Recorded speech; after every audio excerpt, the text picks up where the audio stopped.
मेरा मुझे सिद्दीक हसन हुआ। मेरा नाम अली भाई सुजाना है, मेरा नाम है। हमारा एक आर्ट है, कोपर बेला जिसे जाना जाता है। हमारी लैंग्वेज लोकल में कहते हैं खड़की कला। और ये हमारा पारंपरिक आर्ट है। हम मतलब सात आठ पीढ़ी काम कर रहे हैं। 350 साल पुरानी ये कला क्राफ्ट है। हाँ, हमारे फैमिली में भी सिखाते हैं। मेरे बच्चे तो अभी फिलहाल छोटे हैं, लेकिन मैं मेरे अब्बा से सीखा हूँ। मुझे भी करते हुए 18 साल हो गए कि मैं आज कला के साथ जुड़ा हुआ हूँ। जी हाँ, बहुत सारे कॉलेजों से स्टूडेंट्स आते हैं जो हमारे यहाँ क्लास से करते हैं 10 दिन का, 5 दिन का। और कई जगह पे हम सिखाने के लिए भी बहुत कॉलेजों के में गए, जैसे गुजरात में नेफ्ट है, अहमदाबाद में सेट यूनिवर्सिटी है, हमारे लिए एमएस यूनिवर्सिटी आई है। इसमें खासी चीज है, जैसे सहारनपुर में भी बनती है, यूपी साइड में, राजस्थान में भी बनती है। तो उनका जो है शेप और खास तो हमारा स्पेशल है इसका साउंड है। ये आप साउंड सुन रहे हैं ना, ये कहीं और जगह पे नहीं बनी, कच्छ की खास है और निरोना की स्पेशल है। हाँ, इनके माता मतलब ये पुरातन में तो ये था, जैसे काऊ बफेलो कैमल के गलों में लगा जो 50 100 का गाय का काऊ का दम रहता है, उसकी डेढ़ हेड गाय रहती है, उस पे ही बांधी जाती थी। और जो उनकी आवाज पे सारी गाय मतलब चलने के बाद सब बाहर आती है घर की तरफ, तो उसके पास के ऊपर किसी छत पे आ जाती थी। और जो कोई गाय भैंस प्रेग्नेंट है, तो उनका मालिक भी चराने जाता है, तो कहीं जंगल में बैठ जाती है, डिलीवरी हो जाती है गाय भैंस की, तो उनके घर में ये बांधी हुई रहती है। तो मतलब उसका मतलब उनसे बच्चे भी छोड़ के भी नहीं जा सकती गाय भैंस, मतलब पता रहता है कि कोई जानवर मार दिया बच्चे को। तो इनका जो मालिक होता है घास पे उनको नहीं मिलती है, तो इसकी जो आवाज है, तो जैसे क्या इसका सारे वो जाती रहती है गाय भैंस, तो उसकी आवाज से उनका जो मालिक होता है गाय भैंस का, उससे पता चल जाता है कि गाय हमारी कहाँ पे बैठी है, किस जंगल में, किस पेड़ के पीछे है। तो ये ढूंढने में भी सपोर्टिंग करती है। इसमें तो बहुत सारा काफी फर्क आया है, बदलाव आया है। जिससे हमें दादा जी कर रहे थे, वो सब सिंगल सिंगल मेले बनाते थे। कच्छ के अंदर बहुत लोकल जो मालदारी के मेले वगैरह लगते थे उसमें बेचते थे।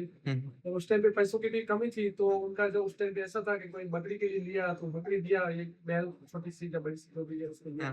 गाय के बारे में तो गाय वालों को एक बैल चाहिए था, तो गाय छोटे उस टाइम पे कुछ कीमत नहीं थी। आज तो बहुत गाय की भी वैल्यू है, मतलब प्राइस है। तो उस टाइम पे ये कुछ अनाज देते थे, उसके बाद बेटी बेटी में ऐसे गाय फिर लोग क्या करते हैं, भुगतान करते हैं।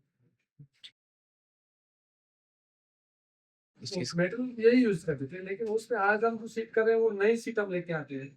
उस टाइम पे जो पुरानी पुरानी जो जैसे कबाड़ी वगैरह में मिल जाती है रेस्ट टाइम पे उनके, तो उसमें से बनाते हैं। और जो टंकी आती है, पीप आते हैं पुरानी टंकी, तो उसमें से बनाते थे। आज हम ज्यादातर नई जो सीट्स है, मेटल वही था लेकिन सीट्स ले रहे हैं।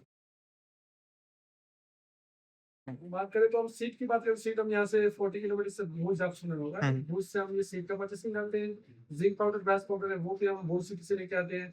और इसके अंदर जो जैसे लकड़ी है, तो ये किसी गांव में जो वाडा कम्युनिटी कहलाती है, तो लकड़ का काम करते हैं, तो उनसे ही हम लकड़ी का काम करवाते हैं, बनवाते हैं। नहीं, इतनी ज्यादा नहीं आती, लेकिन कुछ में आती है, तो वो हमको स्टॉक रखना होता है। जैसे लकड़ी की बात करें, तो हमको मतलब ऑर्डर का तो पता नहीं कब कितना रहता है, 100 पीस का रहता है, कभी 500 पीस का भी रहता है। तो टाइम पे ये लकड़ी नहीं बना पाते हैं लोग, तो हमको इनका स्टॉक हर साइज में रखना होता है। दूसरा, जो हम बैल के ऊपर जो लिपन की आप बात करते हैं चिकनी मिट्टी की, तो उसका भी हमको स्टॉक रखना होता है। क्या है कि जो हम जो चिकनी मिट्टी होनी चाहिए, तालाब का जो भाग होता है उसके जो सेंटर का एरिया होता है, उसमें से खुदाई करके लेनी पड़ती है मिट्टी।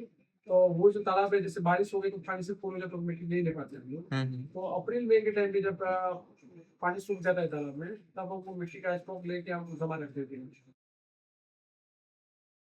वो तो ऐसा नहीं है कि हम तो जैसे हमारा कौन है पारंपरिक, मुझे इतना टाइम मैं सीखा ना, तो मुझे इतना टाइम मतलब कंप्लीट में मानो तो 3 मंथ 4 महीने में मैं सीख गया। बाकी लोग को सीखने में बहुत समय लगता है। हमारे पास बहुत सारे स्टूडेंट्स आते हैं, तो वो लोग काफी मतलब 10 दिन 15 दिन हमारे पास ट्रायल लेते हैं, तो इतना बहुत नहीं सीख सकते वो। क्या है कि उनका किया हुआ नहीं है, वो सीखना चाहते हैं, हम उनको सिखाना भी चाहते हैं, लेकिन वो सीख नहीं पाते। हाँ, वैसे हर जगह पे होता है, ऑल ओवर इंडिया में, गुजरात में बात करें तो, और इंडिया से बाहर भी सप्लाईज होती है। हाँ, प्रचार बेस्ट में मतलब इसमें समस्या ये आती है, जैसे ऑनलाइन पे हम बात करें, सोशल मीडिया पे ज्यादा है, तो सबसे पहले तो इनका बैग का साइज और जो साउंड है, उनका जैसे हमारे से परचेसिंग करने वाले रहते हैं, उसको पहले वो साउंड को देखते हैं, दूसरी बार इसका डेमो देखते हैं। तो इसमें थोड़ी दिक्कत आती है ऑनलाइन में। और दूसरी ये भी, जैसे हम रहते हैं छोटे गाँव में, अभी जैसे अमेजोन की बात करें, हम जुड़ी हुई थी अमेजोन से, स्टार्टिंग में हमारे कुछ ऑर्डर रहते थे, तो हमको बहुत दिक्कत आती है। जैसे मान लीजिए आज किसी जो एक बैंक का ऑर्डर आया, तो हमको यहाँ से निरोड़ा हमारे गाँव से भूल सिटी 40 किलोमीटर है, फोर्ट सिटी। तो हमको जाने के लिए तो एक किसी विशेष नाम को फायदा न मुनाफा भी नहीं था, तो हम वहाँ दिल्ली जाए फिर आने जाए, तो ये दिक्कत आती थी शिपिंग करने के लिए। मैंने तो सरकार को बहुत सारा करती है, जैसे गुजरात टूरिज्म है, गरबी गुजरी आपने सुना होगा, यूपी में। तो ये लोग हमसे सामान परचेस भी करते हैं, ऑर्डर भी देते हैं। यहाँ पे बड़ी एनजीओ भी है, फंडिंग एनजीओ वगैरह है, इसके साथ भी हम जुड़े हुए हैं। तो गवर्नमेंट की बात करें तो हमको बहुत सारे मतलब सपोर्टिंग हमारे तो एडमिशन लगते हैं जो फ्री में हमको मतलब मिलते हैं टीएडीए के साथ, वो हमको बहुत गवर्नमेंट से सपोर्ट है। तो कच्छ में एक हमारी भारत सरकार और गुजरात टूरिज्म ने एक फेस्टिवल शुरू किया रण में, रण ऑफ कच्छ, आपने सुना होगा, बहुत देखने लायक जगह है, आप भी आइए। तो वहाँ पे जो जगह है, वहाँ पे एक टूरिस्ट का मेन पॉइंट बन गया, गाँव बन गया, जो प्रत्येक आते हैं तो हमारे गाँव में की विजिट करते हैं खास, तो हमको एक रोजगार भी मिलता है, हमारा लाइट लेकिन दूसरे कुछ बात। मैंने आज बात करें तो आज का ये काम है बहुत हार्ड वर्किंग काम है, तो हम तो कर रहे हैं, लेकिन आने वाली पीढ़ी है आज के टाइम में, तो वो लोग तो मतलब करना बहुत नहीं चाहते, लेकिन हमारी कोशिश रहे कि हम हमारी पीढ़ी को, हमारे बच्चे को ये सिखाएं और इस कला को, हमारी भारतीय संस्कृति को लुप्त होने ना दें, ये हमारा प्रयत्न, पूरा प्रयत्न है। लेकिन तो भी आज का जनरेशन है वो करने को नहीं चाहता है, तो हम चाहते हैं कि इसमें अगर मार्केट हमको अच्छी मिले, बढ़ावा हो, तो रोजगार के हिसाब से हमारी इस कला को हमारे आने वाली पीढ़ी पकड़ के रखें। लेकिन अभी तक हम देखते हैं तो बहुत बढ़ ही रहा है, बढ़ा ही है। हमारे दादाजी काम कर रहे थे, उसके बाद हमारे पिताजी कर रहे थे, और आज हम कर रहे हैं, तो हमारी नजर में बहुत बड़ा ही है। हम बात करें तो ऐसा कुछ अभी तक नहीं है, जैसे ये हमारे दादाजी जिस रूप में काम करते थे, जिस सिस्टम में, तो उसी रूप में आज हमको काम करना था। इसमें कुछ हम चेंजिंग किया कि मतलब कुछ क्वांटिटी में ऑर्डर है, जल्दी बन जाए वो, तो कुछ शॉर्ट काम तो नहीं हो पाता है, तो करेंगे तो बैल का आवाज साउंड से तो वो नहीं रहता है। तो आज तक इनके बैल का जो पुरातन लोग जो हमारे कर रहे थे, दादाजी कर रहे थे, उसी रूप में बैल को बड़े होता है, उसी सिस्टम में।